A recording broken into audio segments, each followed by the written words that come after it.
everyone. Today's Quick Take continues our discussion on abbreviations with a second quiz. Last time we discussed two types of abbreviations, acronyms and initialisms. An acronym is a word we create from the letters of other words, like MAD, Mothers Against Drunk Driving. An initialism is an abbreviation we pronounce one letter at a time, like FBI. What happens when we need an article before these abbreviations? Do we use A or AN?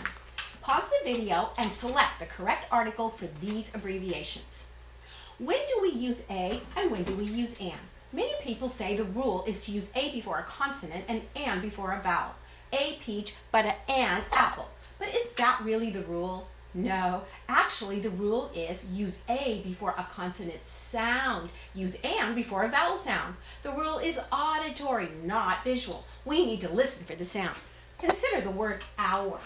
What sound do you hear? Since the H is silent, we hear a vowel sound, an hour. We don't say a hour.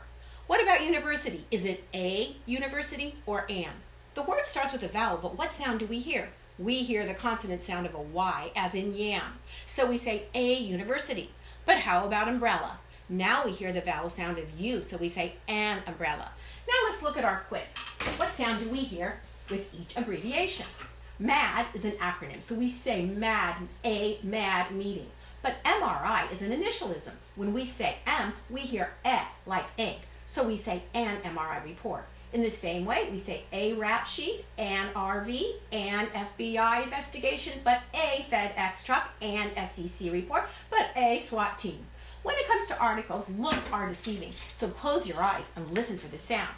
Here's the final quiz question for this quick take. Is it a or an historic moment? For the answer and the rest of the story, go to CateTouryan.com/QuickTakes. Check back next time for another Quick Take with Cate.